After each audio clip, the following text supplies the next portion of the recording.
इस दुनिया में चाहे कोई सा भी इंसान हो, हर इंसान किसी न किसी एक दूसरे से किसी न किसी एक रिश्ते में बंधा हुआ है। और ख़ास करके हमारे हिंदुस्तान में इन रिश्तों को काफ़ी महत्व दिया जाता है, क्योंकि लोग इन रिश्तों को बचाने के लिए न जाने कैसे कैसे कदम उठा लेते हैं और किस हद तक गुजर जाते हैं।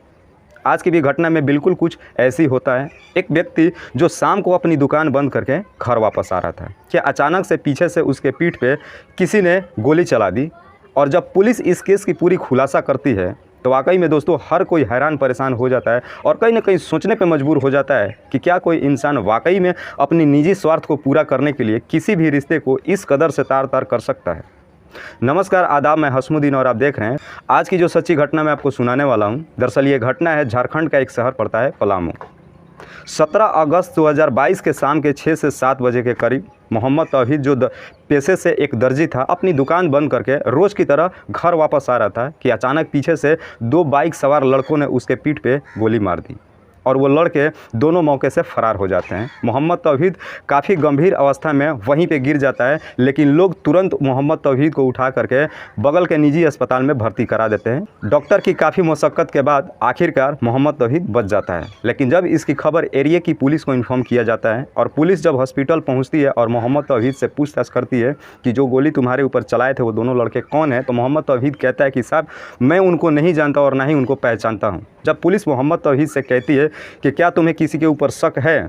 तो मोहम्मद तौहीद एक बड़ा ही अजीब जवाब देता है। मोहम्मद तौहीद कहता है कि साहब मुझे किसी और पे नहीं बल्कि मुझे मेरी ही पत्नी गौसिया परवीन के ऊपर है। पुलिस जब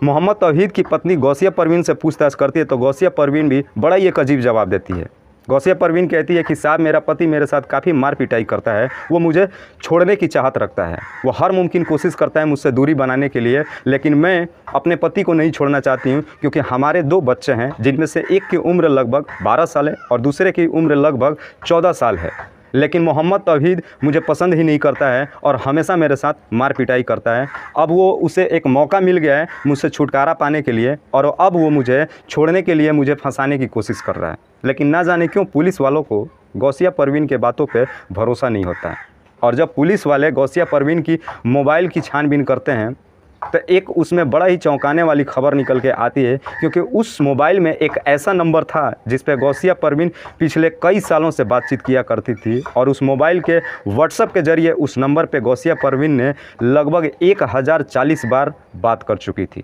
जब पुलिस उस नंबर को ट्रेस करती है तो पता चलता है कि वो नंबर किसी इरशाद नाम के लड़के पर रजिस्टर्ड है। अब पुलिस को काफ़ी शक हो जाता है गौसिया परवीन के ऊपर और पुलिस गौसिया परवीन के साथ साथ इरशाद को अपनी हिरासत में ले लेती है। जब पूछताछ करती है तो गौसिया परवीन कहती है कि ये इरशाद कोई और नहीं बल्कि मेरा भांजा है। जब पुलिस इनसे सख्ती से पूछताछ करती है तो वाकई में दोस्तों ये अपनी जुर्म कबूल कर लेते हैं। लेकिन जब इसकी पूरी सच्चाई बताते हैं तो वाकई में दोस्तों हर कोई हैरान व परेशान हो जाता है और कहीं ना कहीं पुलिस वाले भी इस बात को सोचने और समझने पर मजबूर हो जाते हैं कि क्या कोई इंसान वाकई में अपनी निजी स्वार्थ को पूरा करने के लिए किसी भी रिश्ते को इस कदर से तार तार कर सकता है। इरशाद बताता है कि मेरा और गौसिया आजम की लव अफेयर पिछले 2 सालों से चल रहा था, लेकिन इस बात की खबर मोहम्मद तौहीद को हो जाती है। ये दोनों एक दूसरे के लिए इतना काफ़ी सीरियस हो चुके थे कि ये जब भी एक दूसरे से मुलाकात करते थे तो इनकी मुलाकात कोई आम मुलाकात नहीं होती थी, बल्कि जब भी एक दूसरे से मिलते थे तो इनकी मुलाकात बिल्कुल एक पति और पत्नी के जैसे होती थी। मोहम्मद तौहीद को जब इस बात की खबर होती है तो वो अपनी पत्नी गौसिया परवीन को काफ़ी समझाने की कोशिश करता है और उसे कहता है कि ये जो तुम रिश्तों को इस तरीके से निस्तो नाबूद कर रही हो, अगर ये खबर आस पड़ोस के लोगों को समाज में जाएगी तो ज़रा सोचो हम किसी को मुँह दिखाने लायक रह पाएंगे।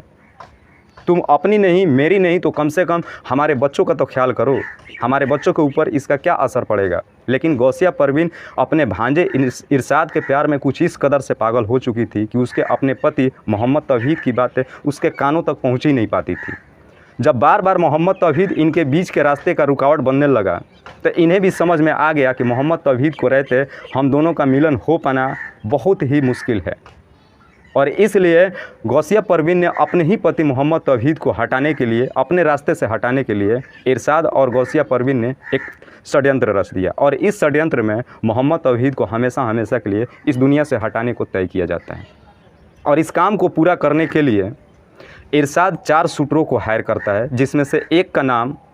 मोहम्मद आरजू, दूसरे का नाम मंजर, तीसरे का नाम जुम्मन और चौथे का नाम बिलाल होता है। और इस काम को पूरा करने के लिए 3.5 लाख रुपयों का ये चारों शूटर डिमांड करते हैं और इरशाद 3.5 लाख रुपया उनको दे भी देता है। लेकिन लगभग 8 महीने का समय गुजर जाता है, ये चारों भी पैसे लेने के बावजूद भी इस काम को अंजाम नहीं देते हैं और वो पैसे भी खर्च कर देते हैं। अब इरशाद उन चारों के ऊपर दबाव देना शुरू करता है कि अगर तुमने ये मेरा काम नहीं किया तो मुझे मेरे पैसे वापस कर दो।